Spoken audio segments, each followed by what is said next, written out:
അപ്പോൾ ഈ സംവാദമൊന്നും വേണ്ട, അതൊക്കെ നിങ്ങൾ വേറെ ആൾക്കാരുടെ അടുത്ത് മതി, എൻ്റെ അടുത്ത് വേണ്ട.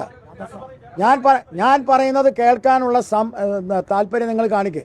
സംവാദമാണെങ്കിൽ വെളിയിറങ്ങിക്കുക, നമുക്ക് നോക്കാം. സ്ഥാനാർത്ഥികളെ നിർത്തുന്നത് മതം നോക്കിയിട്ടാണെന്നുള്ളത് മലപ്പുറത്ത് പോയി ചോദിക്കണം. ഏത് കാര്യത്തിലാണ് പരാതി പോയിട്ടുള്ളത്? പറഞ്ഞോ, നിങ്ങൾ ഏത് കാര്യമെന്ന് പറഞ്ഞോ, നിങ്ങൾ പറഞ്ഞോ. അല്ല, ഞാൻ പറഞ്ഞ ചില കാര്യങ്ങളിൽ പരാതി പോകുന്നതാണല്ലോ പറഞ്ഞേ. കാര്യങ്ങളിൽ കുറേ കാര്യമുണ്ട്, പറഞ്ഞോളൂ.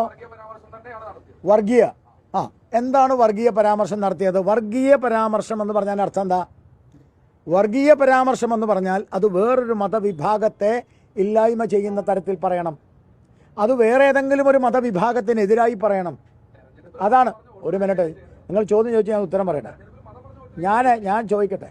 തെരഞ്ഞെടുപ്പിൽ മതം പറഞ്ഞ് വോട്ട് ചോദിക്കുന്നവരാണല്ലോ മതേതരത്വത്തിൻ്റെ കുപ്പായി ഇട്ടിരിക്കുന്നത്. കഴിഞ്ഞ തദ്ദേശ തെരഞ്ഞെടുപ്പിൽ കോട്ടക്കൽ ചെയർപേഴ്സണായിട്ടുള്ള മുസ്ലിം ലീഗിൻ്റെ വനിത പറഞ്ഞത് ഇന്ന് പത്രമാധ്യമങ്ങളിലുണ്ട്. ഞാൻ പറഞ്ഞതിന് എൻ്റെ ചോദ്യത്തിന് നിങ്ങൾ എനിക്ക് ഉത്തരം പറയാൻ സമയം തന്നാലേ ഞാൻ പറയുള്ളൂ. Just wait. ന്യൂനപക്ഷത്തിൻ്റെ സ്വത്വമാണ് എന്ന് പറഞ്ഞുകൊണ്ട് ആ സ്ത്രീ പറഞ്ഞത് ഞങ്ങളുടെ മതമാണെന്നാണ്. ഷാജി പറഞ്ഞത് മതമാണ് മുഖമുദ്ര, മതം മാത്രമാണ് മുഖമുദ്ര. അടുത്ത 10 വർഷം കഴിഞ്ഞ 10 വർഷം ഞങ്ങളുടെ സമുദായത്തിന് നഷ്ടപ്പെട്ടതെല്ലാം തിരിച്ചു പിടിക്കാനാണ് ഞങ്ങൾ മത്സരിക്കുന്നത്. ആർക്കും പരാതിയില്ലല്ലോ, അത് വർഗീയ പരാമർശമല്ലല്ലോ. ഇനി എൻ്റെ പോയിന്റിലേക്ക് ഞാൻ വരാം. എൻ്റെ പോയിന്റിൽ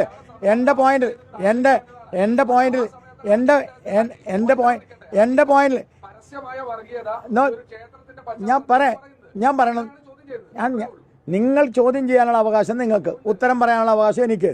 നിങ്ങൾ സമാധാനപ്പെട്ടിരിക്കുക. ഞാൻ അങ്ങോട്ട് പറയട്ടെ. ഞാൻ പറഞ്ഞിട്ടുള്ളത് ഞാൻ പറയണത് കേൾക്ക്. ഇനി നിങ്ങൾ സംസാരിച്ചാൽ ഞാൻ ഈ പരിപാടി നിർത്തും. ഞാൻ സംസാരിക്കുന്ന സമയത്ത് നിങ്ങൾ സംസാരിക്കാൻ സമയം എന്താ? ഇത് വാക്കുകൾക്കല്ലല്ലോ. നിങ്ങൾ ചോദ്യം ചോദിക്കല്ലേ.